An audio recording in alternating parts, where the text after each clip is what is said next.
வணக்கம் நண்பர்களே, welcome back to ஸ்கோர்சி academy. நான் உங்கள் சுபின். இன்னைக்கு நாம டே 3ல ரயில்வே குரூப் டி எக்ஸாமோட 2025 டிசம்பர்ல நடந்த கொஸ்டின்ஸை பார்க்கலாம். ஓகேவா? சயின்ஸ் கொஸ்டின் பார்க்கலாம். ஃபர்ஸ்ட் கொஸ்டின் நம்ம செகண்ட் கொஸ்டின்ல இருந்து ஸ்டார்ட் பண்ணியிருக்கிறோம். ஏன்னா ஃபர்ஸ்ட் கொஸ்டின் கொஞ்சம் பெருசா இருக்கும், ஆரம்பம் கொஞ்சம் சின்னதுல இருந்து போகலாம் அப்படின்னு செகண்ட் கொஸ்டின்ல இருந்து எடுத்துருக்கிறேன். அதே மாதிரி எல்லாருமே கொஸ்டினோட ஆன்சரை கீழே கமெண்ட் பாக்ஸில் கமெண்ட் பண்ணுங்க. ஓகேவா? ஃபர்ஸ்ட் டே 1ல ஒருத்தர் சித்தார்த்துன்னு அவர் மட்டும் கமெண்ட் பண்ணிட்டு இருந்தாரு ஆன்சரு ABCDன்னு. அதுக்கப்புறம் செகண்ட் வீடியோவில் அவரும் இல்லை. நீங்கள் கண்டிப்பாக இந்த வீடியோவில் பார்க்குறவங்க எல்லாருமே கொஸ்டினுக்கு ஆன்சர் பண்ணணும். எப்படின்னா கொஸ்டின் நம்பர் போட்டுட்டு அதுக்கு கீழே எந்த ஆப்ஷன் அப்படிங்கக்கூடியது நீங்கள் ஆன்சர் பண்ணுங்கள். ஓகேவா? அப்போ உங்களுக்கு அது மறக்காது. அந்த கொஸ்டின் அதுக்கப்புறம் என்னைக்காவது கேட்குறாங்க பட்சத்தில் உங்களுக்கு அது மறக்காது. ஃபர்ஸ்ட் கொஸ்டின், மனித பெண்களில் பின்வரும் எந்த உறுப்பு ஹார்மோன்களை உற்பத்தி செய்ய முடியும்? ஓகேவா? which of the following organ is in human females can produce hormones? ஹார்மோனை ப்ரொடியூஸ் பண்ணக்கூடிய ஹியூமனோட ஆர்கான் என்ன? பெண்களில் இருக்கக்கூடிய ஆர்கான் என்னன்னு கேட்டிருக்காங்க. பெண்களின் பின்வரும் உறுப்பு ஹார்மோன்கள். பெண்களின் பின்வரும் எந்த உறுப்பு? இதில் எந்த உறுப்பு? ஃபர்ஸ்ட் அண்டங்கள். ஃபர்ஸ்ட் ஆப்ஷன் ஏ அண்டங்கள், இங்கிலீஷில் ovaries. Option B fallopian tubes. இது நம்ம செகண்ட் கிளாஸ்ல இதே ரிலேட்டடாக ஒரு கொஸ்டின் நடத்தியிருக்கிறோம். அப்போ குரூப் டி எக்ஸாமில் ஷிஃப்டில் கண்டினியூஸாக எந்த கொஸ்டின் கேட்டுருந்துருக்காங்க? ஹியூமனோட ரீப்ரொடக்டிவ் சிஸ்டத்திலிருந்து கொஸ்டின் கேட்குறாங்க. ஓகேவா? நெக்ஸ்ட் உமிழ்நீர் சுரப்பிகள், சலைவரி கிளாண்ட்ஸ். அதுக்கப்புறம் கருப்பை வாய். இதில் எது அந்த ஹார்மோனை சுரக்குது அப்படின்னு நீங்கள் ஆன்சர் பண்ணுங்கள். ஆப்ஷன் ஏயா, பியா, சியான்னு. இதில் இந்த டயக்ராம் பார்க்கும்போது உங்களுக்கு புரியும். இந்த டயக்ராமில் இந்த இடம்தான் ஓவரி அப்படின்னு சொல்லுவாங்க. ஓவரி. ஓகேவா? முட்டை. அண்டகம் அப்படின்னு சொல்லுவாங்க, இல்லைன்னா ஓவரி. ஓகேவா? இந்த இடத்துல இருந்து தான் ஹார்மோன் ப்ரொடியூஸ் ஆகும். அதில் ஒன்று செர்விக்ஸ்னு கொடுத்துருக்காங்க. இது கருப்பை வாய். இந்த இடத்துல ஹார்மோன் எதுவும் ப்ரொடியூஸ் ஆகாது. இன்னொன்று என்ன கொடுத்துருக்காங்க? இன்னொரு option salivary gland. Salivary gland நம்ம உமிழ்நீர் சுரப்பி நம்ம வாயில் இருக்கக்கூடியது. ஓகேவா? Next fallopian tube. இந்த இடம் இது தமிழில் கருப்பை குழாயின்னு இருக்கும். ஓகேவா? கருக்குழாயின்னு இருக்கும். நார்மலாக தமிழில் டிரான்ஸ்லேட் பண்ணும்போது ஃபெலோபியன் டியூப்னே தான் டிரான்ஸ்லேட் பண்ணியிருப்பாங்க ரயில்வே எக்ஸாமுக்கு. இது ஃபெலோபியன் டியூப். இந்த பகுதி ஃபெலோபியன் டியூப். அப்போது எங்கே ஹார்மோன் ப்ரொடியூஸ் ஆகும் அப்படின்னா இந்த அண்டத்தில் தான் நமக்கு ஹார்மோன் ப்ரொடியூஸ் ஆகும். ஓகேவா? அப்போது நெக்ஸ்ட் கொஸ்டின் பார்க்கலாமா? நெக்ஸ்ட் கொஸ்டின், இதுக்கு ஆன்சர் என்ன? அண்டகங்கள் இல்லைன்னா ஓவரி தான் இதுக்கு ஆன்சர். ஓகேவா? ஓவரி தான் இதுக்கு answer. First question. Second question பார்த்தாச்சு. Next first question. ஓகேவா? ஆக்கத்திசுக்களின் செல்கள் வெற்றிடங்களை கொண்டிருக்கவில்லை. ஏனெனில் செல்கள் நிறையா சேர்ந்தாதான் திசு. அப்போ அந்த திசுக்குள்ளே இருக்கக்கூடிய அந்த செல்களில் வெற்றிடம் இருக்காது. எதுக்குன்னு கேட்குறாங்க. ஆக்கத்திசுக்களில் cell of the meristematic tissue lack of vacuoles because dash அப்படின்னு கேட்டிருக்காங்க.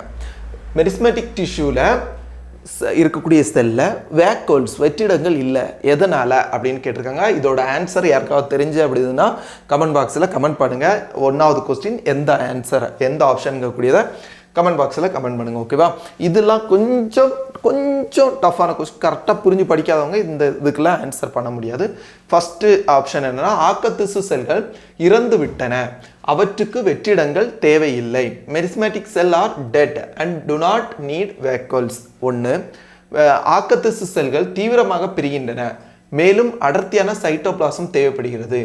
Meristematic cells are actively dividing and need a dense cytoplasm. அந்த வேக்கல்ஸ் வெற்றிடங்களில் தான் கழிவுகள் எல்லாம் வெளியேற்றப்படும். ஓகேவா? சேகரித்து வெளியேற்றப்படும். அதான் அந்த வேக்கல்ஸோட வேலை. அடுத்து வெற்றிடங்கள் செல் இறப்பை ஏற்படுத்துகின்றன. வேக்கல்ஸ் காசஸ் செல் டெத். வெற்றிடங்கள் சுவாச நொதிகளை தடுக்குகின்றன. அப்படி இல்லை, வெற்றிடங்கள் செல் இறப்பை ஏற்படுத்தலை. ஓகேவா? வெற்றிடங்கள் என்ன பண்ணும் அப்படின்னா அந்த வேஸ்ட் எல்லாம் கலெக்ட் பண்ணும். இது ஆப்ஷன் சி தப்பு.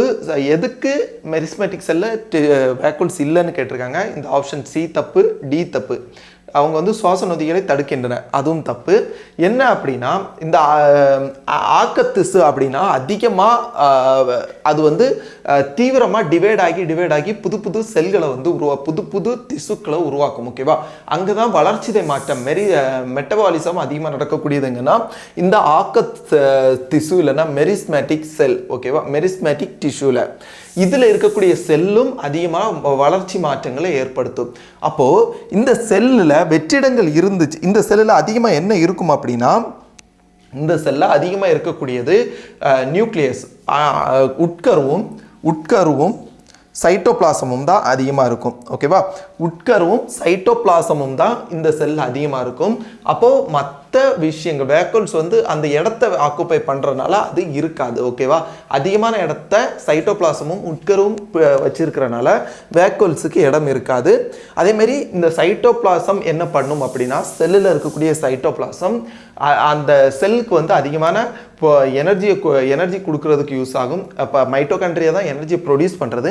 ஆனால் இந்த சைட்டோபிளாசத்தில் இருக்கக்கூடிய சத்துக்கள் வந்து அதுக்கு யூஸ் ஆகுது. ஓகேவா, அதேமாரி சைட்டோபிளாசத்தோட இன்னொரு ஃபங்க்ஷன், சைட்டோபிளாசம் எப்படின்னா ஒரு செல் இருக்கும்போது ஒரு செல் இருக்குது அப்படின்னா ஒரு நிமிஷம் என்னாச்சு ஒரு நிமிஷம் ஒரு செல்லில் இந்த அணுக்கரு மைட்டோகாண்ட்ரியா இந்த மாதிரியான ஒரு நிறைய பார்ட் இருக்கும், நிறைய இது இருக்கும் பார்ட்டு. அதோட கரெக்டான பொசிஷனில் இருக்கிறதுக்காக இந்த எல்லா கேப்பில் எல்லாமே வந்து சைட்டோபிளாசம் இருக்கும். அப்போது ஒரு செல்லில் இருக்கக்கூடிய ஒரு பொருட்களையும் இந்த உட்கருவாக இருக்கட்டும், மைட்டோகாண்ட்ரியா, கோல்கி அப்பரட்டஸ் அப்படின்னு நிறைய விஷயங்கள் இருக்குது.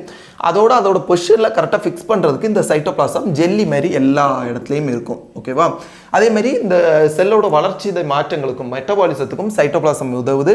இந்த ஆக்கத்திசுக்கள் அதிகமாக பிரியறதுனால, ஆக்கத்திசுக்கள் அதிகமாக வளர்ச்சி அடைகிறதுனால இந்த சைட்டோபிளாசம் அதிகமாக இருக்கும். அதனால் அங்கே வெற்றிடத்துக்கு கேப்பே இருக்காது. ஓகேவா, அப்போது இதில் ஆக்கத்திசு செல்கள் தீவிரமாக பிரிகின்றன, மேலும் அடர்த்தியான சைட்டோபிளாசம் தேவைப்படுகிறது. தீவிரமாக பிரிகிறதுனால அதுக்கு அங்கே சைட்டோபிளாசம் அதிகமாக தேவைப்படுது. ஏன்னா சைட்டோபிளாசம் தான் அதுக்கு தேவையான சத்துக்களை கொடுக்கக்கூடியது. அப்போது அதனால தான் அங்கே வந்து வெற்றிடங்கள் இல்லை. Meristematic cell are actively dividing and need a dense cytoplasm. அதனால தான் அங்கே வந்து வெற்றிடங்களே இல்லை. ஓகேவா, அப்போ ஆப்ஷன் பி தான் இதுக்கு ஃபர்ஸ்ட் கொஸ்டினுக்கு கரெக்ட் ஆன்சர். நெக்ஸ்ட் வந்து செகண்ட் கொஸ்டின் பார்த்தாச்சு. நெக்ஸ்ட் வந்து நம்ம தேர்ட் கொஸ்டினுக்கு போகலாம். ஓகேவா, தேர்ட் கொஸ்டின் என்னன்னு பாருங்க. தேர்ட் கொஸ்டின், பின்வரும் கூற்றுகளில் எது இயக்க ஆற்றலை சிறப்பாக விளக்குகிறது அப்படின்னு கேட்டிருக்காங்க. Which of the following statement is best explains kinetic energy? இதுக்கு ஆன்சர் என்ன அப்படிங்கக்கூடியது கீழே கண்டிப்பாக கமெண்ட் பாக்ஸில் நீங்கள் கமெண்ட் பண்ணணும். ஆப்ஷன் 3க்கு இது வந்து ரொம்ப ஈஸியானது. இந்த கொஸ்டின் நம்பர் 3, இது ஒரு பொருளின் இயக்கத்தின் காரணமாக கொண்டிருக்கும் ஆற்றலாகும். பொருளின் வேகம் அதிகரிக்கும் போது இது அதிகரிக்கிறது. It is the energy an object has because of its motion and its increase as the object speed increase.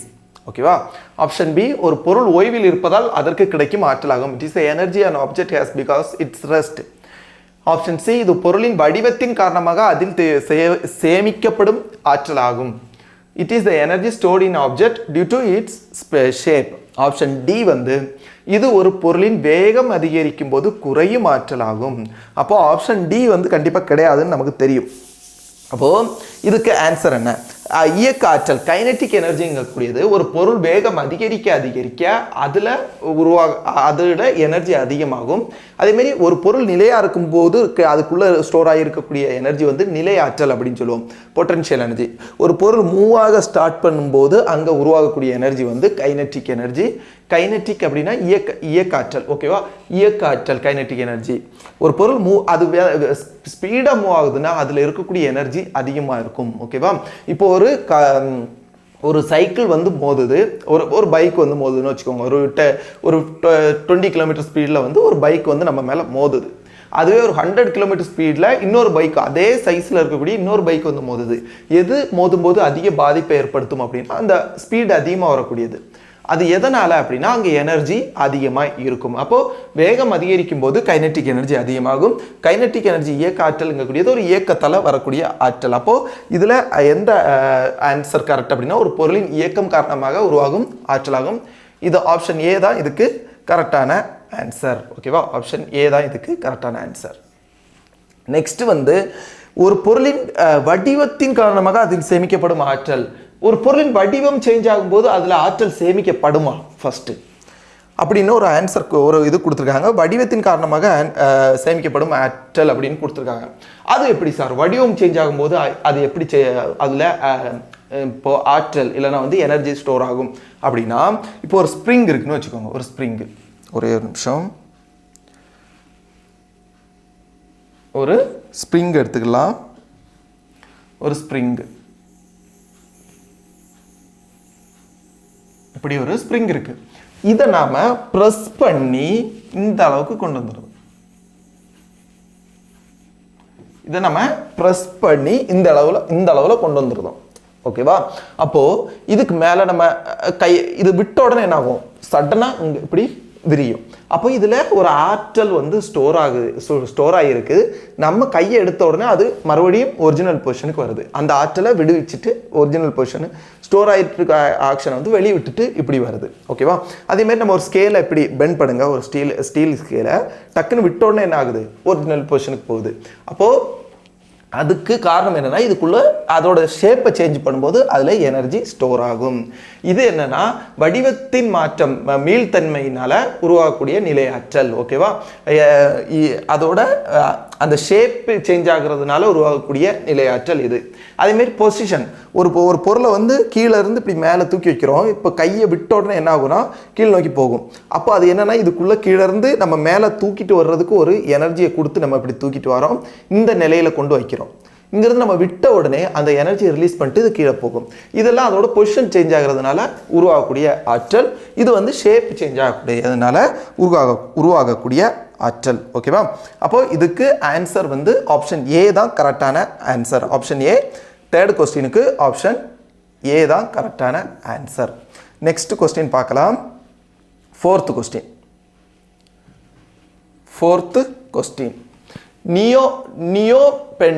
நியோபெண்டேன் என்ற கிளை சங்கிலி கரிமச் சேர்மத்தின் கட்டமைப்பு சூத்திரத்தை எவ்வாறு குறிப்பிடலாம்?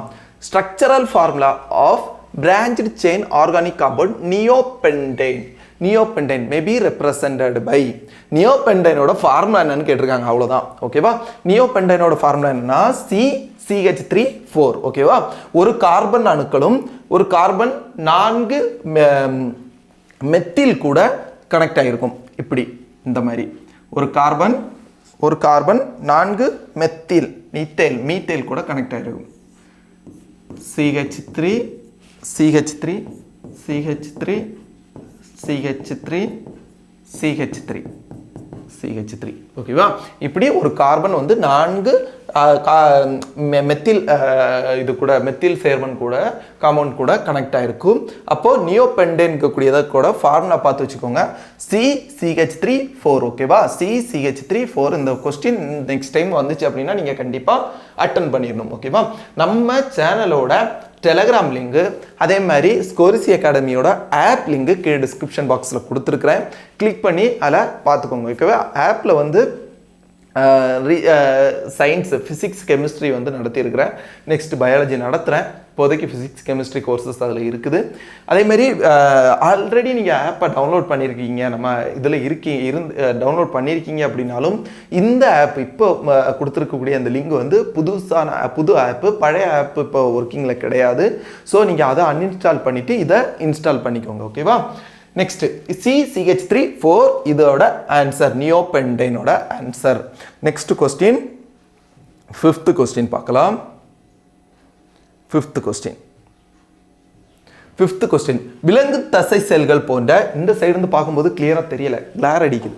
ஓகேவா, விலங்கு தசை செல்கள் போன்ற சிறப்பு புரதங்கள் இல்லாமல் தாவர செல்கள் ஒரு தூண்டுதலுக்கு உடனடியாக எவ்வாறு எதிர்வினை ஆற்றுகின்றன? விலங்கு தசை செல்கள், விலங்கு தசையில் இங்கே நமக்கு வந்து ஸ்கின் இருக்குது, ஸ்கின்னில் வந்து கொழுப்பு இதெல்லாம் இருக்குது. நம்ம இப்போ இதில் கையில் ஓங்கி அடிக்கும்போது இதில் ஒரு மாதிரி தடிமன் ஆகிறது, இதெல்லாமே வந்து இந்த ஸ்கின்னில் இருக்கக்கூடிய புரதங்கள்னால உருவாகுது. ஓகேவா, புரதங்கள்னால உருவாகுது. அதே மாதிரி ஆனால் தாவரங்களுக்கு வந்து ஸ்கின்னும் கிடையாது, அதில் புரதங்கள் ப்ரோட்டீன்ஸும் அந்த ஸ்கின்னில் கிடையாது, அந்த ஸ்கின்னும் கிடையாது, ஸ்கின்னில் ப்ரோட்டீன்ஸும் கிடையாது.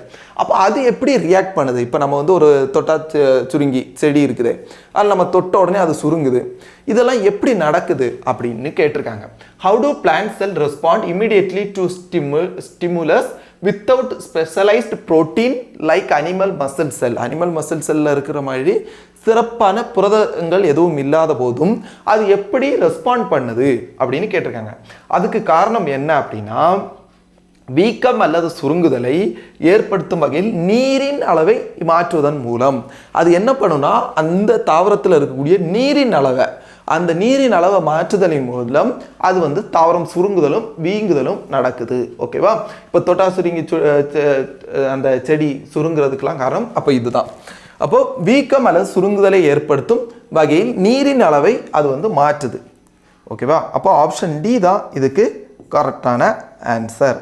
நெக்ஸ்ட் கொஸ்டின், இதெல்லாம் கொஞ்சம் ஒரு டஃப்பான கொஸ்டின். ஓகேவா, இதெல்லாம் கொஞ்சம் டஃப்பான கொஸ்டின். நார்மலாக நம்ம வந்து இப்போ ஒரு இது படிக்கிறோம், இப்போ ரீப்ரொடக்டிவ் சிஸ்டம் படிக்கிறோம் அப்படின்னா அதுலேருந்து கேட்ட அந்த கொஸ்டின்லாம் வந்து டைரெக்டாக நம்ம அது படிக்கும்போதே அது கூட சேர்ந்து வந்துடும். இதெல்லாம் அப்படி இல்லை, கொஞ்சம் டஃப்பான கொஸ்டின்ஸ். இதெல்லாம் நீங்கள் ப்ரீவியஸ் இயர் கொஸ்டின் ப்ராக்டிஸ் பண்ணும்போது இதில் இந்த மாதிரி கொஸ்டின்ஸ் வந்து உங்களுக்கு கிடைக்கும். ஓகேவா, நெக்ஸ்ட் கொஸ்டின் பார்க்கலாம். Next question number 6. இதோட ஆன்சர் தெரிகிறவங்க கீழே கமெண்ட் பாக்ஸில் கமெண்ட் பண்ணுங்கள். கார்பன் அணுக்களின் எந்த தனித்துவமான பண்பு அவை மற்ற கார்பன் அணுக்களுடன் நீண்ட மற்றும் நிலையான சங்கிலி உருவாக உதவுகிறது? கார்பன் அணுக்களின் எந்த தனித்துவமான பண்பு அவை மற்ற கார்பன் அணுக்களுடன் நீண்ட மற்றும் நிலையான சங்கிலி உருவாக உதவுகிறது? இதோட இது என்ன அப்படிங்கக்கூடியது கீழே கமெண்ட் பாக்ஸில் கமெண்ட் பண்ணுங்க.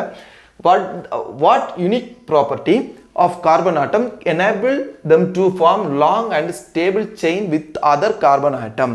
லாங் செயின் உருவாகிறது, கார்பன் ஆட்டமுக்கு சேர்ந்து ஒரு லாங் செயின் உருவாக்குறதுக்கு எந்த பண்பு வந்து உதவுகிறதுன்னு கேட்டிருக்காங்க.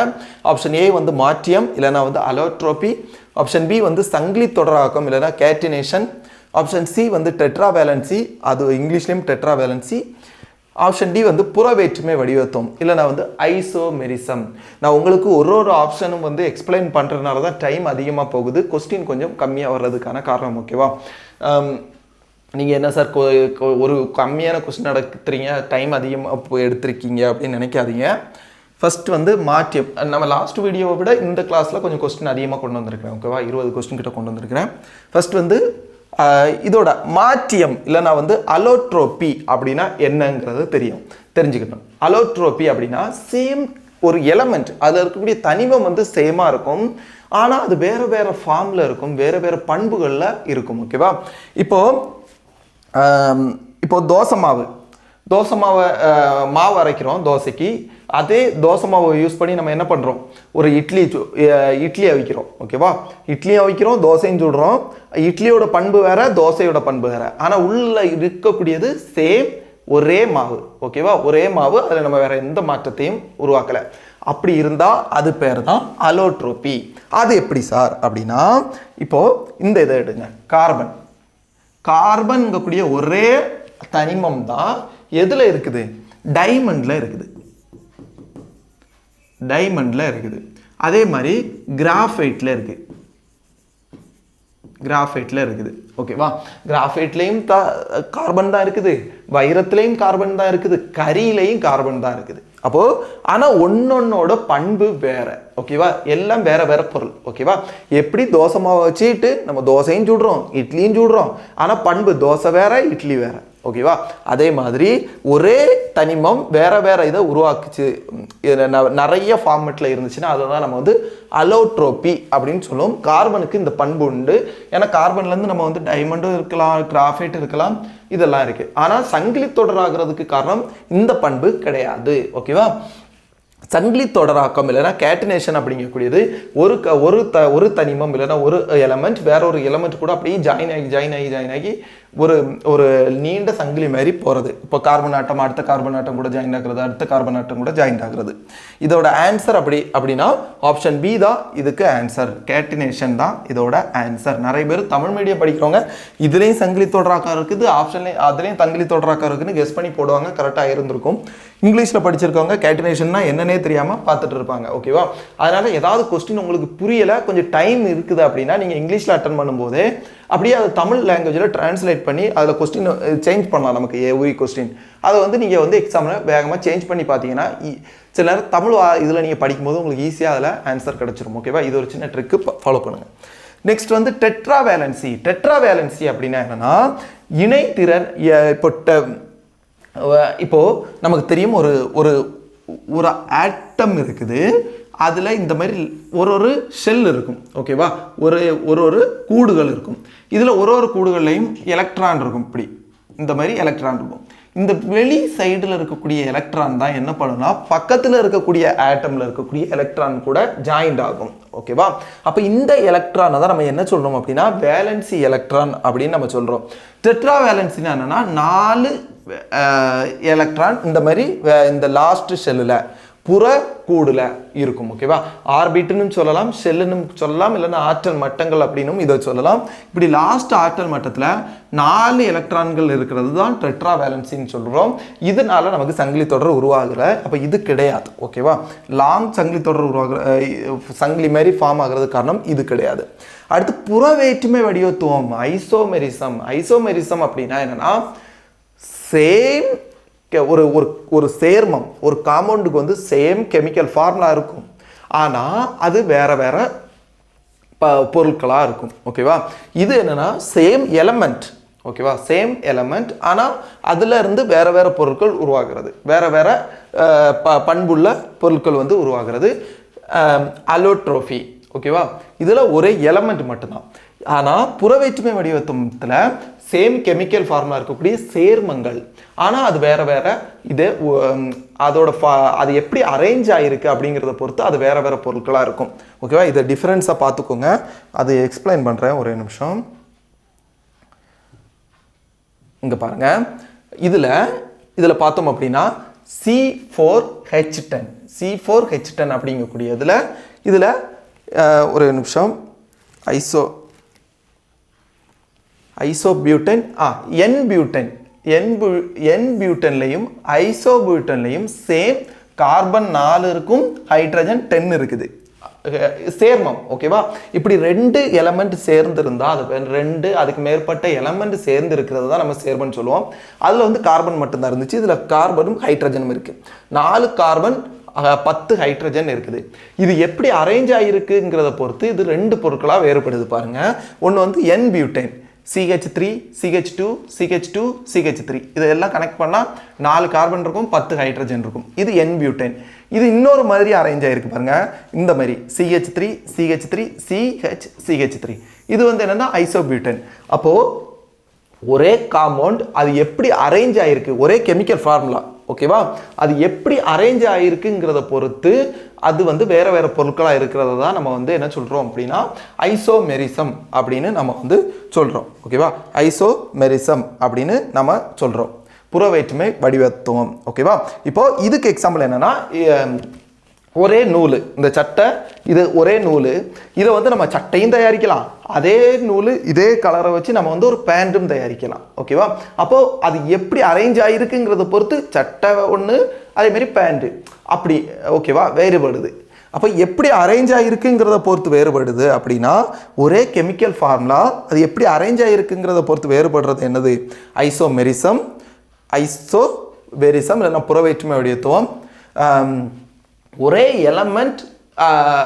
எலமெண்ட் வேற வேற பண்புகளில் வேற வேறு பொருட்களாக இருக்கிறது வந்து அலோட்ரோஃபி. ஓகேவா? அப்போ நெக்ஸ்ட் கொஸ்டின் பார்க்கலாமா? இதுக்கு ஆன்சர் வந்து சங்கிலி தொடரக்கம் இல்லைன்னா கேட்டினேஷன் தான் இதுக்கு ஆன்சர். நெக்ஸ்ட் கொஸ்டின் பார்க்கலாம். 7வது கொஸ்டின், முதன்மை குவியத்திற்கும் ஆடி மையத்திற்கும் இடையில் பொருளை, முதன்மை குவியத்திற்கும் ஆடி மையத்திற்கும் இடையில் பொருளை வைக்கும் போது ஒரு குழி ஆடியால் உருவாக்கப்படும் பிம்பத்தின் தன்மை குறித்து பின்வரும் கூற்றுகளில் எது சரியானதுன்னு கேட்டிருக்காங்க. இதோட ஆன்சர் என்னன்னு தெரிஞ்சவங்க கீழே கமெண்ட் பாக்ஸில் கமெண்ட் பண்ணுங்க. Which of the following statement is correct about the nature of the image formed by concave mirror when the object is placed between principal focus and the pole.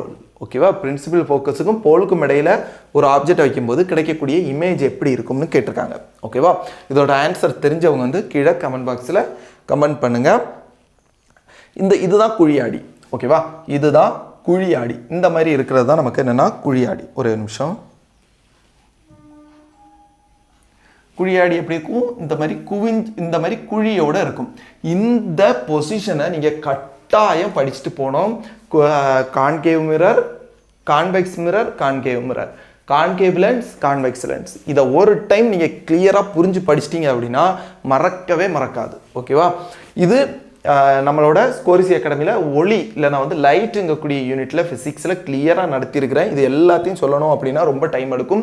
இப்போதைக்கு கொஸ்டினில் கேட்ட அந்த பொசிஷனை மட்டும் பார்க்கலாம். ஓகேவா, இப்போ முதன்மை குவியம் அப்படின்னா இதுதான் ஃபோக்கல்.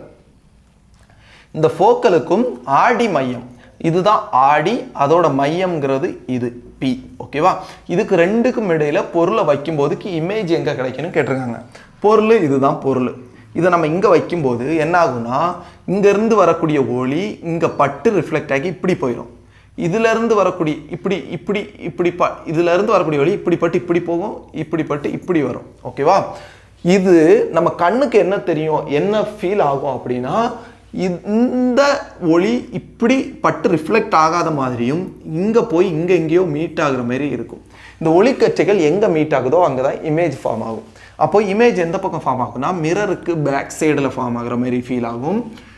இது வந்து ஒரிஜினலாக ஒளி மீட் ஆகிற இடத்துல ஃபார்ம் ஆகலை, நம்ம கண்ணுக்கு அப்படி தோணுது. அதனால இதை என்ன சொல்கிறோம் அப்படின்னா மாயபிம்பம் அப்படின்னு சொல்கிறோம். ஓகேவா, இதை பாருங்கள், இந்த ஃபோக்கஸில் இது இன்னொரு டயக்ராம் பார்ப்போம்.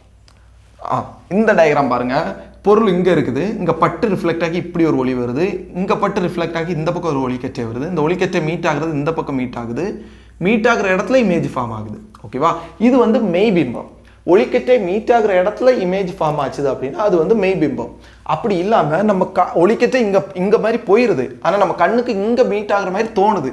இப்படி ஒளிக்கற்றை மீட் ஆகாமல் நம்ம கண்ணுக்கு தோன்றதுனால உருவாகக்கூடியது மாயபிம்பம் அப்படின்னு சொல்லுவோம். அப்போ இது மாயபிம்பம் எப்படி இருக்குது? நேரே இருக்குதா, இங்கே இருக்கிற மாதிரி தலைகீழாக இருக்குதா? நேரே இருக்குது. அப்போ மெய்பிம்பம் நேரானது எப்படி இருக்குது? சின்னதாக இருக்குதா, பெருசாக இருக்கா? பொருள் அளவுக்கு இருக்குதா, பொருளோட பெருசாக இருக்குதானா? பெருசாக இருக்குது. அப்போது இதோட ஆன்சர் என்ன அப்படிங்கக்கூடியதை நீங்கள் இதில் நீங்கள் சொல்லுங்கள். மெய்பிம்பமா மாயபிம்பமா? மாயபிம்பம். ஓகே. நேரானது, நேராக இருக்குது. பெரிதாக்கப்பட்டது விர்ச்சுவல் அப்படின்னா மாயபிம்பம். எரெக்டட் அப்படின்னா நேரானது. மேக்னிஃபைடு அப்படின்னா பெரிதானது. அப்போது ஆப்ஷன் பி தான் இதுக்கு கரெக்டான ஆன்சர். ஓகேவா, ஆப்ஷன் பி தான் இதுக்கு கரெக்டான ஆன்சர். மாயபிம்பம், நேரானது, பெரிதாக்கப்பட்டது. நீங்கள் இந்த டயக்ராமை வச்சு புரிஞ்சு கரெக்டாக படிச்சிங்க அப்படின்னா இந்த இது மறக்கவே மறக்காது. இந்த மாதிரி கொஸ்டினுக்கு நீங்கள் ஆன்சர் பண்ணீங்க அப்படின்னா உங்கள் ஸ்கோர் வந்து வேறு லெவலில் இம்ப்ரூவ் ஆகும். ஓகேவா, மற்றவங்கள விட நம்ம ஒருபடி முன்னாடி இருப்போம். நெக்ஸ்ட் கொஸ்டின் பின்வரும் நிபந்தனைகளில் எது ஆவியாதலுக்கு சாதகமாக இருக்காது? பின்வரும் நிபந்தனைகளில் எது ஆவியாவதற்கு சாதகமாக இருக்காதுன்னு கேட்டிருக்காங்க. Which of the following condition will not favour evaporation? இந்த எவாப்ரேஷன் அப்படின்னா என்ன, பாயிலிங் அப்படின்னா என்ன அப்படிங்கக்கூடியது நான் வந்து ஃபஸ்ட்டு கிளாஸ்லேயே கிளியராக நடத்தியிருக்கிறேன். ஸோ இதில் வந்து நம்ம ஜஸ்ட் ஆப்ஷனை மட்டும் பார்க்கலாம். அதிக காற்று வேகம், அதிக ஈரப்பதம், அதிக வெப்பநிலை, குறைந்த ஈரப்பதம். ஓகேவா, இதில் எது ஃபேவராக இருக்காதுன்னு கேட்டிருக்காங்க. எவாப்ரேஷன் அப்படின்னா ஒன்றும் இல்லை, நம்ம குளத்துல கிணத்துல இல்லை வெளில இருக்கக்கூடிய தண்ணிலாம் சூரிய வெளிச்சப்பட்டு கொஞ்சமாக கம்மியாகி நம்ம பார்த்தது கொஞ்ச நாளைக்கு முன்னாடி கொஞ்சம் அதிகமாக இருக்கும், அதுக்கடுத்து பார்த்தா கம்மியாக இருக்கும். இப்படி தண்ணி மேலே போகிறது தான் என்னென்னா எவாப்ரேஷன் இல்லைன்னா ஆவியாதல் அப்படின்னு சொல்கிறோம். இதுக்கு வந்து பர்டிகுலராக எந்த டெம்பரேச்சரும் கிடையாது. இந்த டெம்பரேச்சரில் தான் ஆவியாக ஸ்டார்ட் ஆகும் அப்படின்னு கிடையாது. எல்லா டெம்பரேச்சர்லையும் அது டெம்பரேச்சர் அதிகமாகும் போது அதிகமாக தண்ணி வந்து ஆவியாக கன்வெர்ட் ஆகும். இல்லை டெம்பரேச்சர் கம்மியாக இருக்குது அப்படின்னா கம்மியாக இதாகும். ஓகேவா, இப்போது தண்ணி வந்து ஆவியாகி மேலே போனோம். தண்ணி வந்து இங்கே இருக்குது, இந்த தண்ணி வந்து ஆவியாகி இந்த அட்மாஸ்பியர் வளிமண்டலத்துக்கு வந்து போகணும். ஓகேவா, இது இருக்கக்கூடிய சுற்றுச்சூழலுக்கு இந்த தண்ணி வந்து ஆவியாகி போகணும். அப்படி போகும்போது ஆல்ரெடி இங்கேயே நீர் கண்டென்ட் வந்து அதிகமாக இருக்குது, வாட்டர் கண்டென்ட் அதிகமாக ஏரில் இருக்குது அப்படிங்கிற பட்சத்தில் அது பேர் தான் என்ன சொல்லணும், ஈரப்பதம் அதிகமாக இருக்குது அப்படின்னு சொல்கிறோம், இல்லைனா ஹியூமிடிட்டி அதிகமாக இருக்குது. அப்போ இங்கேருந்து போகக்கூடிய தண்ணிக்கு போகிறதுக்கு இடம் இருக்காது. அதனால என்ன ஆகும் அப்படின்னா ஆவியாதல் கம்மியாகும். எங்கே ஈரப்பதம் அதிகமாக இருக்கோ, ஹியூமிடிட்டி அதிகமாக இருக்கோ, அங்கே வந்து ஆவியாதல் கம்மியாகும். அப்போது அதிக ஈரப்பதம் இது வந்து தப்பான ஆன்சர். இதுதான் நமக்கு வந்து தப்பு. ஆவியாதலுக்கு வந்து ஈரப்பதம் கம்மியாக இருக்கணும், ஆனால் இங்கே அதிகமாக இருக்கணும் அப்படின்னு கொடுத்துருக்காங்க. இது தப்பு. அப்போ இதுதான் ஆன்சர் வச்சு பார்க்கும்போது இதுதான் நமக்கு தேவையான ஆன்சர், ஆப்ஷன் பி. ஓகேவா? நெக்ஸ்ட் கொஸ்டின் பார்க்கலாம். நெக்ஸ்ட் கொஸ்டின், பின்வரும் எந்த செயல்முறையை பயன்படுத்தி சமையல் சோடா தயாரிக்கப்படுகிறது? Baking soda is prepared using which of the following process? Baking soda வந்து எந்த ப்ராசஸில் நமக்கு தயாரிக்கிறாங்க அப்படின்னு கேட்டிருக்காங்க. இந்த ப்ராசஸ் வந்து நீங்கள் படிச்சுட்டு போங்க. இது வந்து ரொம்ப ரொம்ப ரொம்ப முக்கியமானது. இதில் இருக்கக்கூடிய எல்லா ப்ராசஸும் தெரிஞ்சிருக்கணும். மித்த நீங்கள் வந்து படிக்கும்போது பிடிஎஃப்ல உங்களுக்கு இருக்கக்கூடிய புக்கில் வந்து ஏதாவது ப்ராசஸ், இப்போ இந்த கெமிக்கல் இப்படி ப்ராசஸில் தயாரிக்கிறாங்க அப்படின்னு இருந்துச்சு அப்படின்னா அதையும் நீங்கள் வந்து படிச்சுட்டு போகணும். இது வந்து ரொம்ப ரொம்ப ரொம்ப முக்கியமான ஒன்று. ஓகேவா? இப்போது ஒரே ஒரு நிமிஷம், மைக் லூஸ் ஆயிடுச்சு. இதில் என்ன இது எந்த ப்ராசஸ் அப்படின்னு பாருங்கள். ஹேபர் செயல்முறை, இன்னொன்று வந்து குளோர் அல்கலி செயல்முறை, இன்னொன்று வந்து சால்வை செயல்முறை, இன்னொன்று வந்து டெக்கானின் ப்ராசஸ். ஓகேவா? இதில் எந்த ஆப்ஷன் கரெக்ட் அப்படிங்கக்கூடியதை நீங்கள் கமெண்ட் பாக்ஸில் கமெண்ட் பண்ணுங்கள். பேக்கிங் சோடாவோட கெமிக்கல் ஃபார்முலாவும் கேட்பாங்க. NaHCO3 தான் பேக்கிங் சோடா. இன்னொன்று வந்து சலவை சோடா, சலவை இது இருக்குது, அது வந்து காஸ்டிக் சோடா அப்படின்னு சொல்லுவாங்க. காஸ்டிக் சோடா இது வந்து பேக்கிங் சோடா. இன்னொன்று வந்து காஸ்டிக் சோடா அப்படிங்கக்கூடியது NaOH. ஓகேவா? இப்போது நமக்கு எந்த முறையில் ஒரு ப்ராசஸ் என்ன அப்படின்னா ஹேபர் ப்ராசஸ் வந்து ரொம்ப ரொம்ப முக்கியமானது. அமோனியா தயாரிக்கிறதுக்கு பயன்படுத்துகிறாங்க. அமோனியா தயாரிக்கிறதுக்கு பயன்படுத்தக்கூடிய ப்ராசஸ் என்ன அப்படிங்கக்கூடியது கேட்பாங்க. இது ரொம்ப முக்கியமானது. அதே மாதிரி அமோனியாவோட கெமிக்கல் ஃபார்முலாவும் பார்த்து வச்சுக்கோங்க, NH3. ஓகேவா? நெக்ஸ்ட் வந்து குளோர் அல்கலி ப்ராசஸில் என்ன பண்ணுவாங்க அப்படின்னா என்ன கிடைக்கும் அப்படின்னா கேஸ்டிக் சோடா அப்படிங்கக்கூடியது என்ன நம்ம வந்து சலவைக்கு பயன்படுத்தக்கூடியது. இந்த டிட்டர்ஜென்ட்டு, அதேமாரி பேப்பர் மில்லில் பேப்பர் தயாரிக்கிறதுக்கெலாம் பயன்படுத்தக்கூடியது தான் NaOH கூடிய கேஸ்டிக் சோடா. இந்த குளோர் அல்கலி மெத்தடில் கேஸ்டிக் சோடா கிடைக்கும், அதேமாரி குளோரின் கிடைக்கும், அதேமாரி வாட்டரும் கிடைக்கும். ஓகேவா? இதில் மெயினாக என்ன தயாரிக்கிறதுக்கு பயன்படுத்துகிறாங்கன்னா கேஸ்டிக் சோடா தயாரிக்கிறது பயன்படுத்துகிறாங்க. அதில் குளோரினும் நமக்கு கிடைக்கும்.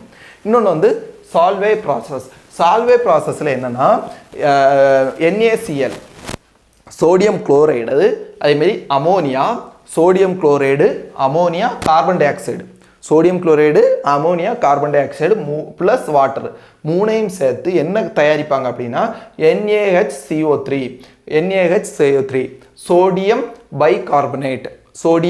பைகார்பனேட். இது ஹைட்ரஜன் இருக்கிறதுனால அது பைகார்பனேட் அப்படின்னு சொல்லுவோம். சோடியம்ங்கிறது Na, CO3ங்கிறது கார்பனேட். இந்த ஹெச்சை வந்து பைகார்பனேட் அப்படின்னு சொல்கிறோம். இல்லைனா வந்து சோடியம் ஹைட்ரஜன் கார்பனேட் அப்படின்னும் இதை நம்ம சொல்லலாம். ஓகேவா? அப்போ சால்வே ப்ராசஸ் தான் இந்த கொஸ்டின் கரெக்டான ஆன்சர். டெக்கானின் ப்ராசஸில் என்ன தயாரிக்கிறாங்க அப்படின்னா குளோரின் மட்டும் தயாரிக்கிறாங்க. ஓகேவா? இந்த எல்லா ப்ராசஸும் ரொம்ப ரொம்ப ரொம்ப ரொம்ப ரொம்ப முக்கியமான ஒன்று. ஓகேவா? அப்போ இதில் சால்வே ப்ராசஸ் தான் இதுக்கு ஆன்சர். சால்வே ப்ராசஸ் தான் இந்த கொஸ்டினுக்கு ஆன்சர்.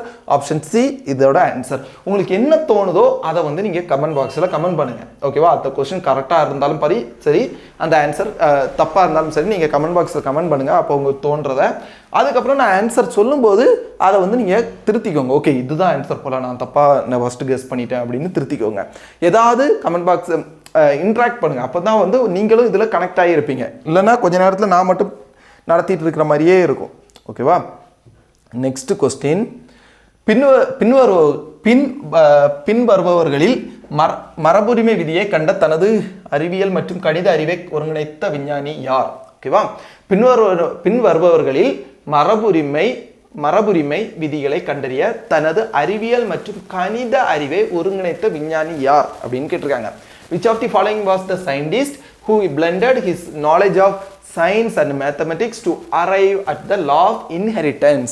Inheritance அப்படினாலே நமக்கு ஞாபகம் வந்துரும் யாரு மெண்டல் அப்படிங்கக்கூடியது ஞாபகம் வந்துரும். ஆனா சயின்ஸையும் மேக்ஸையும் கலந்து அதை கண்டுபிடிக்கிறதுக்கு மேக்ஸையும் சயின்ஸையும் பயன்படுத்தினவர் யாருன்னு அந்த மேக்ஸ்ன்னு ஒன்று கொடுத்ததுனால நமக்கு எங்கே டவுட் வந்துடுது. அப்போ அது யாரு அப்படிங்கக்கூடியது கண்டுபிடிக்கணும். இதுக்கு ஆன்சர் என்னங்கிறத நீங்கள் கமெண்ட் பாக்ஸில் கீழே கமெண்ட் பண்ணுங்கள். இவர் என்ன பண்ணியிருப்பார் அப்படின்னா இதை பயன்படுத்தினவர் யார் அப்படின்னா ஆப்ஷன் ஏ என்ன கொடுத்துருக்காங்க, கிரிகோர் ஜோஹன் மெண்டல், இன்னொன்று வந்து Camillo Golgi, John Dalton, Ernest Rutherford. இதில் ஒரு சயின்டிஸ்ட்டுமே ஒருத்தங்களும் ரொம்ப ரொம்ப முக்கியம், ஒரு விஷயங்கள் கண்டுபிடிச்சிருப்பாங்க. இதில் என்னென்ன கேமிலோ கோல்கி என்ன கோல்கி அப்பரட்டஸ் அப்படிங்கக்கூடிய இந்த செல்லில் இருக்கக்கூடிய ஒரு இதை கண்டுபிடிச்சிருப்பாரு. டால்டன் வந்து அணுவை பற்றி சொல்லியிருப்பார். ரூதர்ஃபோர்ட் எர்னஸ்ட் ரூதர்ஃபோர்ட் புரோட்டானா கண்டுபிடிச்சிருப்பாரு. ஓகேவா, இதில் ஜார்ஜ் மெண்டல் தான் இதோட ஆன்சர். ஜார்ஜ் மெண்டல் ஏ தான் இதோட ஆன்சர். ஓகே சார், சயின்ஸை வச்சு தான் இதை கண்டுபிடிச்சார். ஓகே, மேக்ஸ் எப்படி பயன்படுத்தினார் அப்படின்னா இவர் மேக்ஸில் ப்ராபபிலிட்டி அப்படிங்கக்கூடிய ஒரு மெத்தடை வந்து இவர் இதில் பயன்படுத்தியிருப்பார். இதெல்லாம் இந்தளவு டீட்டெயிலாக தேவையில்லை, ஜஸ்ட்டு தெரிஞ்சு வச்சுக்கோங்க. இப்போது ஒரு டாலான ட்ரீ ஒரு பிளான்ட், ஓகேவா, டீன்னு எடுத்துக்கலாம். இன்னொன்று வந்து இதான கட்டையான தாவரம் டி, ஓகேவா, இது ஸ்மால் டி, இது கேபிட்டல் டி. இது ரெண்டும் இணையும் போது நமக்கு என்னென்ன கிடைக்கும் அப்படின்னா டாலாவும் இருக்கும், ஓகேவா, டீயும் கிடைக்கலாம், இல்லைனா ஸ்மால் டீயும் குட்டையாகவும் இருக்கும், இல்லைனா வந்து டி இந்த இது ரெண்டும் மிக்ஸ் ஆன இதுவும் இருக்கலாம், டி இன்னும் வந்து டி இப்படியும் கிடைக்கலாம். ஓகேவா, இந்த மாதிரி இந்த ப்ராபபிலிட்டி மெத்தடை ஒரு இது பண்ணியிருப்பாரு, கண்டுபிடிச்சிருப்பாரு. ப்ராபபிலிட்டி மெத்தடை யூஸ் பண்ணியிருப்பாரு. இது இந்த அளவு டீப்பாக தேவையில்லை, ஜஸ்ட் கணிதம் எதுக்கு பயன்படுத்துச்சுன்னு உங்களுக்கு சொல்கிறேன், அவ்வளோதான். ப்ராபபிலிட்டிங்கக்கூடியது நம்ம வந்து இந்த ஹெட் ஆட்ரேலா, அதேமாரி ஹெட் ஆட்ரேலா, அந்த பகடை, அந்த இதுக்கு டைஸ், இதிலெல்லாம் நம்ம வந்து மேக்ஸில் படிப்போம். இது அந்த டாபிக் பார்த்துட்டு போங்க. ப்ராபபிலிட்டி அது ரொம்ப முக்கியமான டாபிக். அதேமாரி நிறைய பேர் ப்ராபபிலிட்டியில் வரக்கூடிய கொஸ்டினை வந்து போட மாட்டாங்க. அது வந்து அந்தளவு டஃப்பும் கிடையாது, ரொம்ப ஈஸி தான். அந்த டாபிக்லாம் மேக்ஸில் பார்த்துட்டு போயிருங்க. ஓகேவா, நெக்ஸ்ட் கொஸ்டின். ஒரு செயற்கைக்குள் பூமியை சுற்றி ஒரு சீரான வட்ட சுற்றுப்பாதையில் நகர்கிறது. அதன் இயக்கத்தை பற்றி பின்வரும் கூற்றுகளில் எது சரியானதுன்னு கேட்டிருக்காங்க. ஓகேவா, ஒரு செயற்கைக்குள் ஒரு சேட்டலைட் வந்து பூமியை சுற்றி ஒரு வட்டப்பாதையில் இயங்குது, சீரான வேகம் சேஞ்ச் ஆகலை, சீரான வேகத்தில் நகர்கிறது. அப்போ அந்த கூற்றுகளை பற்றி எது சரின்னு கேட்டிருக்காங்க. செயற்கைக்குள் ஒரு நிலையான வேகத்தை கொண்டுள்ளது, ஆனால் அதன் திசைவேகம் நிலையானது அல்ல. Option A. ஓகேவா, நீங்கள் என்ன பண்ணணும் அப்படின்னா இதோட ஆன்சர் என்னங்கக்கூடியதை கீழே கமெண்ட் பாக்ஸில் கமெண்ட் பண்ணுங்கள். இது கொஸ்டின் நம்பர் போடலையோ, ஒரே நிமிஷம். 10, 11 இதோட கொஸ்டின் நம்பர் வந்து 11. 11 தான் இதோட கொஸ்டின் நம்பர். ஓகேவா, இந்த 11க்கு என்ன ஆன்சருங்கக்கூடியதை இது பண்ணுங்கள். செயற்கைக்குள் ஒரு நிலையான திசைவேகத்தை கொண்டுள்ளது, ஆனால் அதன் வேகம் நிலையானது அல்ல. ஓகேவா, வேகம் நிலையானது அல்லன்னு கொடுத்துருக்காங்க. ஸ்பீடு கான்ஸ்டன்ட் இல்லை, ஆனால் வெலாசிட்டி கான்ஸ்டன்ட் அப்படின்னு கொடுத்துருக்காங்க. ஃபஸ்ட்டு இது என்னன்னு பார்த்துக்கலாம் கிளியராக. இப்போது ஒரு செயற்கைக்கோள், ஒரு பூமி இந்த இடத்துல இருக்குன்னு வச்சுக்கோங்க. இதை சுற்றி ஒரு வட்டப்பாதை, இதில் இந்த மாதிரி ஒரு சின்னதாக ஒரு செயற்கைக்கோள் வந்து சுற்றிட்டு இருக்குது. இதில் நமக்கு செயற்கைக்கோளில் இந்த இடத்துல இருந்து செயற்கைக்கோள் இந்த இடத்துக்கு வருதுன்னு வச்சுக்கோங்க. இந்த இடத்துக்கு வருது. இப்போ என்ன ஆகுதுன்னா இதோட டைரக்ஷன் ஒரு வட்டப்பாதையில் ஒரு பொருள் இயங்குது அப்படின்னா அதோட டைரக்ஷன் தொடர்ந்து சேஞ்ச் ஆகிட்டே இருக்கும். ஃபஸ்ட்டு இந்த டைரக்ஷனில் போயிட்டுருக்கோம், இங்கேருந்து டக்குன்னு இந்த டைரக்ஷனுக்கு வருது, இங்கே போகும்போது இந்த டைரக்ஷனுக்கு போகுது. அப்போது ஒரு வட்டப்பாதையில் தொடர்ந்து டைரக்ஷன் சேஞ்ச் ஆகிட்டே இருக்கும். அப்போது டைரக்ஷன் சேஞ்ச் ஆகுது அப்படின்னா அங்கே என்ன அர்த்தம் அப்படின்னா வெலாசிட்டி சேஞ்ச் ஆகும். ஓகேவா, வெலாசிட்டி திசை வேகம் வந்து சேஞ்ச் ஆகும், வேகம் எந்த மாற்றமும் இருக்காது. ஓகேவா, இதில் இப்போ வந்து ஒரு 1000 கிலோமீட்டர் ஸ்பீடில் போகுது, km/h 1000 km/h போகுது அப்படின்னா இந்த ஃபுல்லாக எந்த பாயிண்ட்லேயுமே அது அதே கிலோமீட்டர் ஸ்பீடில் தான் போயிட்டு இருக்கும். வேகம் அதுதான், ஆனால் வெலாசிட்டி சேஞ்ச் ஆகும். வெலாசிட்டிங்கக்கூடியது என்ன அப்படின்னா திசைவேகம். நான் லாஸ்ட் கிளாஸில் இதை விட கிளியராக நடத்தியிருந்தேன், ஸோ இதில் கொஞ்சம் வேகமாக போகிறேன். வெலாசிட்டி அப்படின்னா அந்த எண் மதிப்பும் இருக்கும், இந்த 1000 km/hல அந்த இது போகுது, இவ்வளோ டிஸ்டன்ஸை எவ்வளோ ஸ்பீடில் எவ்வளோ டைமில் கவர் பண்ணுது அப்படிங்கக்கூடிய அந்த எண் மதிப்பும் இருக்கும், அதுமாரி டைரக்ஷனும் இருக்கும். ஓகேவா? அப்போது எந்த டைரக்ஷனில் போகுது அப்படிங்கக்கூடியது. அப்போ டைரக்ஷன் சேஞ்ச் ஆகுது அப்படின்னா வெலாசிட்டி கண்டினியூஸாக சேஞ்ச் ஆகிட்டே இருக்கும். ஒரு வட்ட பாதையில் போகக்கூடிய ஒரு பொருளுக்கு எப்போவுமே டைரக்ஷன் சேஞ்ச் ஆகிக்கிட்டே தான் இருக்கும். ஃபர்ஸ்ட் இந்த டைரக்ஷன், இங்கே வரும்போது இந்த டைரக்ஷன், அடுத்து இந்த டைரக்ஷன். அப்போ வட்ட பாதையில் போகக்கூடிய பொருளுக்கு எப்போவுமே டைரக்ஷன் சேஞ்ச் ஆகிட்டே இருக்கும். வெலாசிட்டி வெலாசிட்டியோட எண் மதிப்பு சேஞ்ச் ஆனாலும் இல்லைனா டைரக்ஷன் அந்த அளவு, இப்போ எண் மதிப்புங்கக்கூடியது அந்த கிலோமீட்டர் அளவு, 10 km ஸ்பீடு, 20 km ஸ்பீடு, அந்த அந்த அந்த அந்த அளவு சேஞ்ச் ஆனாலும், இப்போ இல்லைனா அந்த டைரக்ஷன் சேஞ்ச் ஆனாலும் வெலாசிட்டி சேஞ்ச் ஆகும். அப்போது வெலாசிட்டி கண்டினியூஸாக ஒரு வட்டப்பாதையில் இருக்கக்கூடிய ஒரு பொருளுக்கு சேஞ்ச் ஆகிக்கிட்டே தான் இருக்கும். ஆனால் அந்த வேகம் ஸ்பீடு கான்ஸ்டண்ட்டாக சீரானது வேகம்னு ஃபஸ்ட்டே கொடுத்துருக்காங்க. அந்த ஸ்பீடு சேஞ்ச் ஆகாது. ஓகேவா? ஒரு சேட்டலைட்டோட ஸ்பீடு சேஞ்ச் ஆகலை, ஆனால் வெலாசிட்டி கண்டினியூஸாக சேஞ்ச் ஆகிட்டே இருக்கும். அப்போது இதுக்கு ஆன்சர் என்னென்னா satellite has constant speed but it's velocity is not constant. ஓகேவா? வெலாசிட்டி கான்ஸ்டன்ட் கிடையாது, ஆனால் ஸ்பீடு கான்ஸ்டன்ட். செயற்கைக்கோள் ஒரு நிலையான திசைவேகத்தை கொண்டுள்ளது, ஆனால் வேகம் நிலையானது இல்லை. ஓகேவா?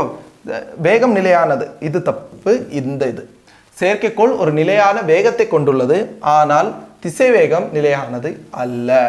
தமிழில் கொஸ்டின் இருக்கிறவங்களுக்கு ஆன்சர் ஆப்ஷன் ஏ கரெக்டு, இங்கிலீஷில் அதுக்கு ஆப்ஷன் பி தான் கரெக்டு. ஓகேவா? ஆப்ஷனை மாற்றி மாற்றி போட்டிருக்காங்க. இது காப்பி பண்ண முடியலை, ஒரு மாதிரி இமேஜ் ஃபார்மெட்டில் இருந்துச்சு அதில் பிடிஎஃப்ல. நெக்ஸ்ட் கொஸ்டின் பார்ப்போம். தாவர செல்களில் இது 12th கொஸ்டின். ஓகேவா? 12th question. தாவர செல்களில் வெளிர்கணிகங்களின் வெளிர்கணிகங்கள் அப்படின்னா லியூகோபிளாஸ்ட் அப்படின்னு சொல்லுவாங்க. தாவர செல்களில் வெளிர்கணிகங்களின் முக்கிய செயல்பாடு என்ன? What is the main function of leucoplast in plant cell? ஓகேவா? இப்போ கணிகங்கள் இல்லைன்னா பிளாஸ்டிட்ஸ் அப்படின்னு சொல்லுவாங்க. முக்கியமான பிளாஸ்டிட்ஸ் தாவரங்களில் எத்தனை? இது விலங்கு செல்களில் கிடையாது. ஓகேவா? தாவர செல்களில் மட்டும்தான் உண்டு பிளாஸ்டிட்ஸ். இதுவும் முக்கியமான கொஸ்டின். பிளாஸ்டிட்ஸ் இல்லைன்னா நிறக்கணிகங்கள் எங்கே இருக்கும்னு கேட்பாங்க. விலங்கு தாவர செல்லில் மட்டும்தான் இருக்குது, பிளான்ட் செல்லில் மட்டும்தான் இருக்குது. ஓகேவா? அப்போ எத்தனை கணிகங்கள் இருக்குது அப்படின்னா 3 விதமான முக்கியமான கணிகங்கள் இருக்குது. என்னென்னா லியூகோபிளாஸ்ட் வெண்ணிற கணிகங்கள், குளோரோபிளாஸ்ட் பச்சை கணிகம், இன்னொன்று குரோமோபிளாஸ்ட் அப்படின்னு 3 இது இருக்குது. ஓகேவா? குளோரோபிளாஸ்ட் இல்லைன்னா பசுங்கணிகம், குரோமோபிளாஸ்ட் இல்லைன்னா நிறக்கணிகம். ஓகேவா? லியூகோபிளாஸ்ட் இல்லைன்னா வெண்கணிகம். இதில் குளோரோபிளாஸ்ட் பசுங்கணிகங்கிறது பச்சை கலரில் இருக்கும். எங்கே இருக்குன்னா இலையில் இருக்கும். இதுதான் சூரிய அந்த இது ஃபோட்டோசிந்தசிஸ் ஒளிச்சேர்க்கைக்கு பயன்படுது. ஓகேவா? அதை பயன்படுத்தி தான் இலைகள் அதோட உணவை தயாரிக்குது. இன்னொன்று குரோமோபிளாஸ்ட் நிறக்கணியம். இது ரெட்டு, எல்லோ, ஆரஞ்சு கலரில் இருக்கும். இதுதான் ஃப்ளவருக்கும் அதேமாரி அதோட கனிகளுக்கும் நிறங்களை கொடுக்குது. இப்போ கேரட்லாம் ஆரஞ்சு கலரில் இருக்கிறதுக்கு காரணம் என்னன்னு கேட்பாங்க. குரோமோபிளாஸ்ட் இல்லைன்னா நிறக்கணிகம் தான் காரணம். இன்னொன்று லியூகோபிளாஸ்ட் இல்லைன்னா வெண்கணிகம்ங்கிறது ஒரு வெள்ளை கலரில் இல்லைன்னா நிறம் இல்லாமல் இருக்கும். ஓகேவா? இதுக்கு காரணம், இதோட பண்பு என்னன்னா ஸ்டோரேஜ், ஃபுட்டை ஸ்டோர் பண்ணுறது, புரோட்டீன் அதேமாரி கொலஸ்ட்ரால் இதெல்லாம் ஸ்டோர் பண்ணுறது. அப்போது இதில் என்ன கேட்டிருக்காங்க? வெண்கணிகத்தின் பண்பு, அதோட வேலை என்னன்னு கேட்டிருக்காங்க. ஸ்டார்ச், எண்ணெய் மற்றும் புரதங்கள் போன்ற பொருட்களை சேமித்தல். Storing material like starch, oils, proteins. இதுதான் இதோட கரெக்டான ஆன்சர். ஆப்ஷன் பி தான் இதுக்கு கரெக்டான ஆன்சர். 12th கொஸ்டினுக்கு ஆப்ஷன் பி கரெக்டு. நெக்ஸ்ட் அப்போது முக்கியமான பிளாஸ்டிக்ஸ் இவ்வளோ இருக்குது அப்படின்னா வேறையும் இருக்கான்னு கேட்டால் வேறையும் இருக்குது. ஆனால் இது நமக்கு தேவையில்லை. எக்ஸாம் பாயிண்ட் ஆஃப் வியூவில் இது நமக்கு தேவையில்லை. நம்ம ஸ்கூல் புக்கில் இதெல்லாம் இல்லை. ஓகேவா? நெக்ஸ்ட் கொஸ்டின் பார்க்கலாம். பின்வரும் பொருட்களில் எது அறை வெப்பநிலையில் மிக அதிக மின்தடை எண்ணை கொண்டுள்ளது?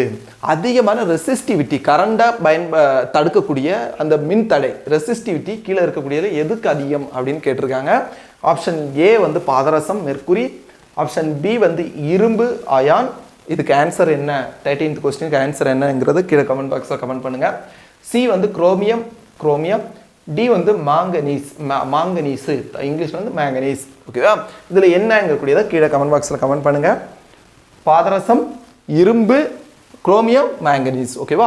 அறை வெப்பநிலை அப்படின்னா என்னன்னா நம்ம நார்மல் ரூம் டெம்பரேச்சர். ஓகேவா? 22லேருந்து 25 இந்த அளவில் இருக்கக்கூடியதா என்னன்னா அறை வெப்பநிலை அப்படின்னு சொல்கிறோம். நார்மல் ரூம் டெம்பரேச்சரில் அதிக ரெசிஸ்டிவிட்டி இருக்கக்கூடியது. நமக்கு தெரியும் இரும்பு வந்து மின்சாரத்தை ஈஸியாக கடத்திடும். அப்போ இது கிடையாது. பாதரசம், குரோமியம், மாங்கனீஸ் இதில் தான் நமக்கு வந்து ஆப்ஷனை பாருங்கள் எவ்வளோ டஃப்பாக, நமக்கு தெரியாதவங்களுக்கு இது போட முடியாது. ஓகேவா? அப்போது இரும்பு மட்டும்தான் இதில் ஈஸியான ஆப்ஷன். மற்றது எது கடத்தாது அப்படிங்கிற மின்தடையை ஏற்படுத்துங்கிறதே நமக்கு கொஞ்சம் டவுட்டு. இதில் அதிக மின்தடை கொண்டது எதுனா மாங்கனீஸ். ஓகேவா? மாங்கனீஸுக்கு தான் அதிக மின்தடை ரூம் டெம்பரேச்சரில். ஆப்ஷன் டி தான் கரெக்டான ஆன்சர். ஓகேவா? அப்போ மாங்கனி மின்சாரத்தை கடத்தாது. மாங்காய் மின்சாரத்தை கடத்தாது அப்படின்னு ஞாபகம் வச்சுக்கோங்க. ஓகேவா? நெக்ஸ்ட் கொஸ்டின் 15th கொஸ்டின் இல்லை 14th கொஸ்டின். இந்த டிஎன்ஏ கொஸ்டின் நெக்ஸ்ட் கிளாஸில் நடத்துகிறேன். ஓகேவா? இது ரொம்ப ரொம்ப ரொம்ப முக்கியமான ஒரு கொஸ்டின். ஒரு குழி லென்ஸ் 15 சென்டிமீட்டர் குவிய தொலைவை கொண்டுள்ளது. ஓகேவா? ஒரு குழி லென்ஸ் 15 சென்டிமீட்டர் குவிய தொலைவை கொண்டுள்ளது. ஒரு பொருள் லென்ஸில் இருந்து 30 சென்டிமீட்டர் தொலைவில் வைக்கப்பட்டுள்ளது. லென்ஸின் மூலம் உற்பத்தி செய்யப்படும் உருப்பெருக்கம் என்ன அப்படின்னு கேட்டிருக்காங்க. ஒரு கான்கேவ் லென்ஸோட இமேஜ் வரையலாமா? ஒரு கான்கேவ் லென்ஸ் இந்த மாதிரி இருக்கும். இந்த மாதிரி ஒரு லென்ஸ், ஒரு கான்கேவ் லென்ஸ். இதுல இருந்து இதோட முதன்மை அச்சு இப்படி இருக்கும்னு வச்சுக்கோங்க. ஐயோ பெண்ட் ஆகி போகுது, ஒரே நிமிஷம்.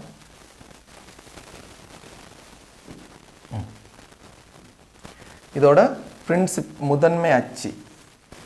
முதன்மை அச்சுனா இந்த லென்ஸோட மையப்பகுதி வழியாக செல்லக்கூடிய ஒரு இமேஜினரி லைன், கற்பனையான கோடு. ஓகேவா? இதில் ஃபோக்கஸ் வந்து இந்த இடத்துல இருக்குன்னு வச்சுக்கோங்க. ஃபோக்கஸ்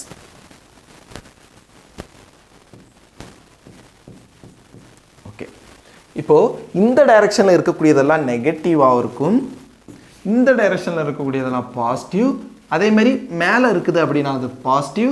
இந்த டைரக்ஷன் மேல் நோக்கி இருக்கக்கூடியது பாசிட்டிவும், கீழ் நோக்கி இருந்தால் நெகட்டிவ். ஓகேவா?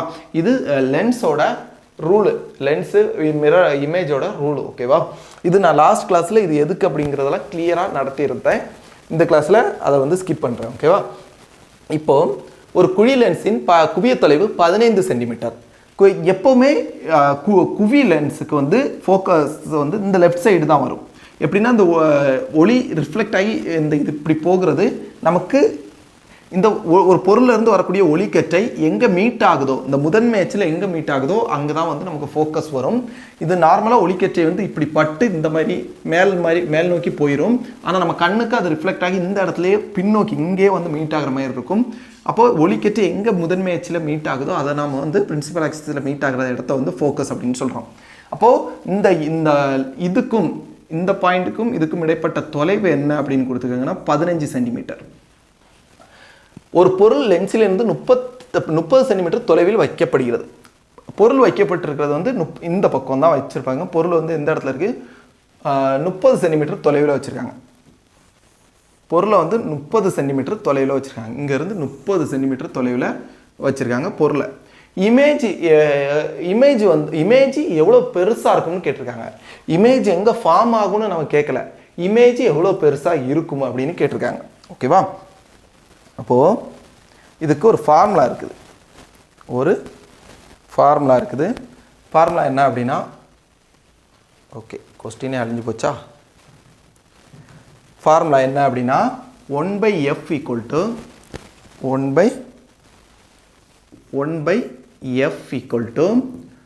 1/v - 1/u தான் இதோட ஃபார்முலா. எஃப்ங்கிறது ஃபோக்கல் லென்த், அந்த குவிய தூரம். அதேமாரி விங்கிறது ஆப்ஜெக்ட்டுக்கும் லென்ஸுக்கும் இடைப்பட்ட தொலைவு. யூங்கக்கூடியது இமேஜுக்கும் லென்ஸுக்கும் இடைப்பட்ட தொலைவு. ஓகேவா? இதில் குழி லென்ஸ் எடுத்துக்கிட்டோம் அப்படின்னா எல்லாமே லெஃப்ட் சைடு தான் ஃபார்ம் ஆகும். நம்ம ஃபஸ்ட்டு காமிச்ச இமேஜ் மாதிரி. அப்போ எல்லாமே லெஃப்ட் சைடு இருக்கிறனால இதுக்கு வந்து மைனஸில் வரும் எல்லாமே. ஓகேவா?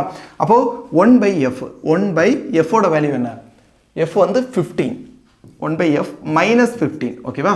ஈக்குவல் டு 1/v - 1/u வந்து 30 வந்து என்னன்னா -30. இமேஜ் எங்கே ஃபார்ம் ஆகும்? இந்த பக்கம் தான் ஃபார்ம் ஆகும். தொலைவில் ஒரு பொருள் லென்ஸில் இருந்து 15 சென்டிமீட்டர் தொலைவில் வைக்கப்படுகிறது. அப்போ அந்த பொருள் வந்து எவ்வளோ இதில் வச்சிருக்காங்கன்னா 15 சென்டிமீட்டர் 30 சென்டிமீட்டர் தொலைவில் வச்சிருக்காங்க. இந்த பக்கம் தான் வச்சிருப்பாங்க லென்ஸோட. இந்த லென்ஸ் இங்கே இருக்குது அப்படின்னா பொருள் இருக்கக்கூடிய இந்த டைரக்ட் இந்த பக்கம் இருக்கும். அப்போ இந்த டைரக்ட் இங்கே இருக்கக்கூடியதெல்லாம் மைனஸ், லென்ஸுக்கு இந்த பக்கம் இருக்கக்கூடியதெல்லாம் மைனஸ். அப்போ -30. இது என்ன ஆகும், இந்த மைனஸும் இந்த மைனஸும் சேர்ந்து என்ன ஆயிரும், ப்ளஸ் ஆயிரும். இதுவும் சேர்ந்து ப்ளஸ் ஆயிரும். ஓகேவா? அப்போது இந்த ப்ளஸில் இருக்கக்கூடிய இந்த பக்கம் வரும்போது என்ன ஆகும், மைனஸில் வரும். அப்போ -1/30 -15 = 1/v. இதை நம்ம சால்வ் பண்ணால் என்ன வரும், இப்போ 2 இங்கே ஒரு 3/30 வரும், 3/30 வரும், -3/30. அப்போ 1/v = இதை சால்வ் பண்ணோன்னா 1/10. 1/v = -1/10. அப்போ v என்னன்னா v = என்ன வரும், v = -10. v = -10. இமேஜுமே இந்த பக்கம் தான் ஃபார்ம் ஆகும் ஒரு கான்கேவ் லென்ஸை பொறுத்த வரைக்கும். ஸோ நமக்கு v யோட வேல்யூ என்ன வரும்னா -10. இப்போ தான் நம்ம உருப்பெருக்கம் என்னன்னு கேட்டிருக்காங்க. மேக்னிஃபிகேஷனுக்கு ஃபார்முலா என்னன்னா v/u. எவ்வளவு டிஸ்டன்ஸில் ஆப்ஜெக்ட் இமேஜ் ஃபார்ம் ஆகுது, எவ்வளவு டிஸ்டன்ஸில் பொருளை வச்சுருக்கிறோம் அப்படிங்கக்கூடியது. அப்போ எவ்வளவு டிஸ்டன்ஸில் இமேஜ் ஃபார்ம் ஆகுது, -10. எவ்வளவு டிஸ்டன்ஸில் பொருளை வச்சுருக்கிறோம், -30. ஓகேவா? அப்போ இதை சால்வ் பண்ணால் என்ன வரும், இப்போ 1/3 வரும். 1/3க்கு ஃபார்முலா வந்து 0.33. இந்த மைனஸ் கேன்சல் ஆகி ப்ளஸ்ஸாக மாறும். அப்போ ஆப்ஷன் டி தான் இதுக்கு கரெக்டான ஆன்சர். ஓகேவா? ஆப்ஷன் டி தான் கரெக்டான ஆன்சர். இது வந்து ரொம்ப ரொம்ப ரொம்ப ரொம்ப முக்கியமான கொஸ்டின். கொஞ்சம் புரிஞ்சு படிச்சிருக்கிறவங்களுக்கு மட்டும்தான் இதை வந்து சால்வ் பண்ண முடியும். ஓகேவா? டைம் ஆயிடுச்சே. ஓகே, பேலன்ஸ் இருக்கக்கூடியது நம்ம நெக்ஸ்ட் கிளாஸில் பார்க்கலாம். ஓகேவா? பேலன்ஸ் இருக்கக்கூடிய கொஸ்டின்ஸ் வந்து நெக்ஸ்ட் கிளாஸில் பார்க்கலாம். டைம் ஆயிடுச்சு, டியூட்டிக்கு டைம் ஆயிடுச்சு, 9 மணி ஆயிடுச்சு. ஓகேவா? அப்போது இந்த கிளாஸ் உங்களுக்கு பிடிச்சிருக்கும் புரிஞ்சிருக்கும் அப்படின்னு நம்புறேன். நிறைய பேர் கேட்டிருந்தீங்க கொஸ்டின் நம்பரை இன்க்ரீஸ் பண்ணுங்க அப்படிங்கிற மாதிரி கேட்டிருந்தீங்க. கண்டிப்பாக கொஞ்சம் கொஞ்சமாக இன்க்ரீஸ் பண்ணுறேன். ஓகேவா? கண்டிப்பாக இன்க்ரீஸ் பண்ணுறேன். அப்போ இந்த கிளாஸ் உங்களுக்கு பிடிச்சிருக்கும் புரிஞ்சிருக்கும் அப்படின்னு நான் நம்புறேன். உங்கள் ஃப்ரெண்ட்ஸ் யாராவது கவர்மெண்ட் எக்ஸாம் ப்ரிப்பேர் பண்ணிட்டு இருக்காங்கன்னா அவங்களுக்கும் ஷேர் பண்ணுங்கள். நம்மளோட ஆப் லிங்க் இருக்குது, அதுலேயும் கிளிக் பண்ணி ஜாயின் பண்ணிக்கோங்க. லைக் பண்ணுங்கள் உங்களுக்கு பிடிச்சிருக்கு அப்படின்னா கிளாஸு. நெக்ஸ்ட் வீடியோவில் மீட் பண்ணுவோம். நன்றி, ஜெய்ஹிந்த், பாய்.